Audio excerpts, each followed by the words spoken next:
এখন মধ্যরাত কিছুক্ষণ আগে টঙ্গীর এরশাদনগর এলাকায় বাংলাদেশ সেনাবাহিনী, বাংলাদেশ পুলিশ, বর্ডার গার্ড বাংলাদেশ মোট যৌথ বাহিনী অভিযান পরিচালনা করেছে এবং অভিযানে দুইজনকে আটক করা হয়েছে। আমরা যতটুকু জানতে পেরেছি গত কিছুদিন আগে টঙ্গীর এরশাদনগর এলাকায় বিএনপির দুই গ্রুপের যে সংঘর্ষ হয়েছিল, সেই সংঘর্ষের যে প্রধান নেতৃত্বদাতা ছিলেন কামু, তার ঘনিষ্ঠ সহযোগী হিসেবে এই দুজনকে গ্রেপ্তার করা হয়েছে বলে পুলিশ নিশ্চিত করেছেন এবং তাদেরকে কিন্তু বর্তমানে টঙ্গী পূর্ব থানায় তাদেরকে নিয়ে আসা হয়েছে এবং আমরা কিন্তু অবস্থান করছি টঙ্গী পূর্ব থানার সামনে।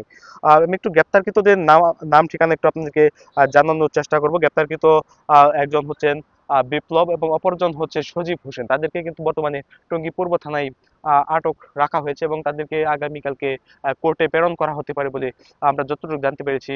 এবং কিছুক্ষণ আগে আমরা দেখতে পেয়েছি বাংলাদেশ সেনাবাহিনীর একটি দল রাত 11 সাড়ে 11টা থেকে কিন্তু তারা অভিযান পরিচালনা করবে। এই অভিযানটি মধ্যরাত 12:30 পর্যন্ত চলমান ছিল এবং বর্তমানে গ্রেপ্তারকৃত দুজনকে কিন্তু আনা হয়েছে টঙ্গী পূর্ব থানায় এবং যারা বর্তমানে রয়েছেন হাজতখানায়। এবং আমি কিছুক্ষণ আগে যেমনটি আপনাদেরকে বলছিলাম যে সেনাবাহিনীর যে অভিযান, এই অভিযানে মোট তারা অভিযান পরিচালনার খবর পেয়ে কিন্তু তারা সেনাবাহিনীকে দেখে পালানোর চেষ্টা করছিলেন এবং তখনই কিন্তু তাদেরকে আটক করা হয়েছিল এবং মূল যে অভিযুক্ত তিনি কিন্তু বর্তমানে পলাতক রয়েছে এবং তিনি পলাতক থাকে, তার যে ঘনিষ্ঠ সহযোগী হিসেবে এই দুজনকে গ্রেপ্তার করা হয়েছে।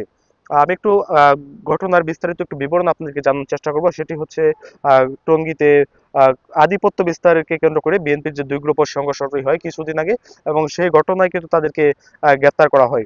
এরশাদনগর এলাকায় বিএনপি নেতা যে কামরুল ইসলাম কামু এবং লিপু মোল্লার সঙ্গে টিবি আজওয়ার গ্রুপের মধ্যে যে আধিপত্য বিস্তার নিয়ে আগে থেকে একটি শত্রুতা ছিল এবং যার ফলে দুই গ্রুপের একটি ধাওয়া পাল্টানো এবং সংঘর্ষ এবং এক্ষেত্রে কিন্তু গোলাগুলি এবং ককটেল বিস্ফোরণের মতো ঘটনা ঘটে এবং এ সময় 10 জন আহত হয়েছে বলে আমরা কিছুদিন আগে জানতে পেরেছিলাম এবং মঙ্গলবার কিন্তু এই ঘটনাটি ঘটে এবং এরপরে কিন্তু এরশাদনগর এলাকায় থমথমে পরিস্থিতি বিরাজ করে এবং গতকালকে এবং আজকেও কিন্তু টঙ্গীর এরশাদনগর এলাকায় কয়েক দফা সংঘর্ষ হয়েছে বলে আমরা জানতে পেরেছি এবং বর্তমানে সেনাবাহিনীর এবং যৌথ বাহিনীর যে মোট অভিযানটি, সেই অভিযানের পরে দুজনকে গ্রেপ্তার করা হয়েছে এবং তারা কিন্তু বর্তমানে টঙ্গী পূর্ব থানায় অবস্থান করছে। তো এই ছিল সর্বশেষ পরিস্থিতি যৌথ বাহিনীর অভিযানের।